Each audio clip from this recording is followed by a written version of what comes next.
Not all beverages need tons of sugar to burst with flavor. Heide Lang, owner of the Fig Cooking School, is here today with 2 simple recipes for summertime drinks that are low in sugar but high in taste. I like the sound of that, Heidi. Yes, indeed, indeed. These are kind of meals too, right? They're going to fill you up? Well, yeah. At least one of them? Exactly. The strawberry lavender smoothie is a wonderful breakfast, especially in this heat, and it's 95 degrees outside. What a refreshing way to start the day, especially if you use a thicker kind of yogurt that has a lot of protein in it.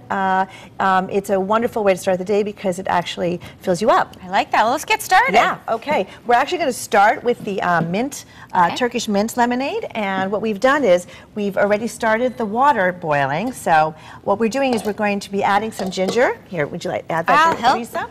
All of this goes in? All of this, yes. It's fresh ginger from my garden, as a matter of fact. Ginger? Excuse me, a mint. It's fresh mint. I mean, I'm not good in the kitchen, but I didn't think that was ginger. It is mint. That's all going in? It is all going in, and that water was already boiling. Okay. So you want to make sure it's boiling. And then we're going to add you can add that lemon. Ginger. And add that lemon juice. Oh, all of it? Yeah. How much do we have here? 1 1/3 cups. Okay. And we're adding 2 good-sized tablespoons of ginger. If you like it really gingery, you can add some more, okay? So when that comes back to a boil, we're going to shut that off. Okay. And we're going to cover it and let it sit for a half hour. Okay. So all the ginger, steeping, all is the that what you said? Steeping. Steeping? Yes, steeping with a T. All the ginger, all the lemon's going to be extracted into this water. So, magic, we have already done this, and it's already cold. Okay. So you have to filter it. Obviously, this is pretty yucky. So we're going to get rid of we're going to get rid of all the mint and all the ginger. Okay.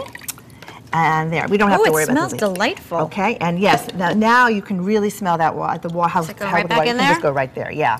And then what we do, and it's in the recipe, we're going to take something called simple syrup. You can actually buy simple syrup, but you made it, didn't you, Heidi? Of course, because it's a ripoff to buy. Okay. You know what simple syrup is? Hot water and sugar. That's all it is. So why would you buy it? Okay. If I was a retailer, I wouldn't say that, but you know, it makes a lot of sense. Are you just boiling it together? We're just boiling the water. Okay. And adding 2/3 of a cup.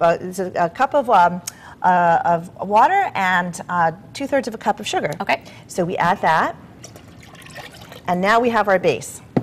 So now we have 4 cups of water. It all depends on how strong you want your lemonade. If you want it weak, you'd add 3 cups. If you want it really strong, you would add.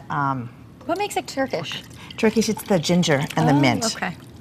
And there you go. How long did that take? Not long The longest thing that's going to take letting it sit, right? is letting it sit. So you can see right now it's nice and bright green, but that's going to change and it's going to get that color in about a half hour.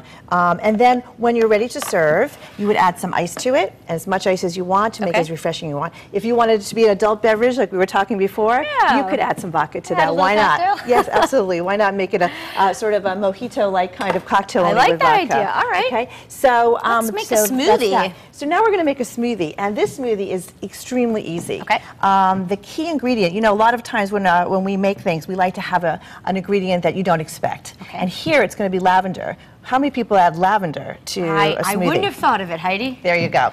And if there's time, we'll show you how we make this lavender into a powder. I've started to make some for you. Okay. But we'll see how it goes. And this is what it's going to look like. Got it. This is what powdered lavender looks like. People use lavender to fall asleep, to calm down. I'm glad you asked that. It's a wonderful, wonderful thing for indigestion, insomnia.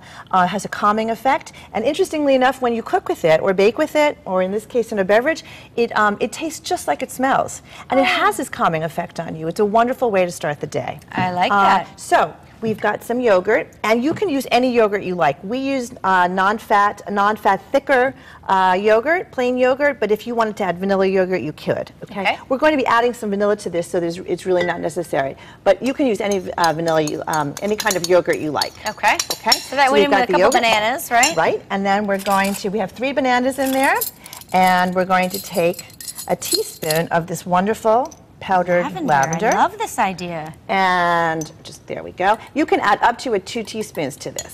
It all depends on how strong you are. So I'm going to add 1 1/2 teaspoons to this. All right. And then we're going to add a teaspoon of vanilla extract. Okay. Vanilla extract. About a minute left.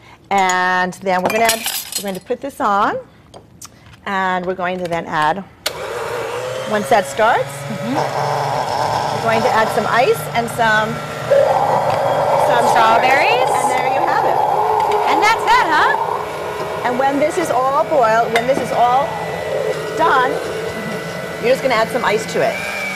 So in the last few seconds, I just wanted to show you what this dried lavender looks like. Yes, please do. We're going to put this in the oven for about 2 minutes at 350, and then if you have a mortar and pestle, you can put it and... I don't have one, but exactly. I will... And that's why I actually want to show you the other way to do it, which is just to take it in your hand and squeeze it. Oh, same idea. Same Got idea. it. It's the same idea. Either way, and if you do it long enough, you'll end up with this powder. Okay. And you can use that also if you're making chocolate chip cookies. Oh, Sprinkle I a love little that on some idea. chocolate chip cookies. Lots of different things you can do All right, with Heidi, it. we're going to try these at the end of the show, and of course the recipe will be on WTNH.com. Thanks so much for being here. It was really a pleasure.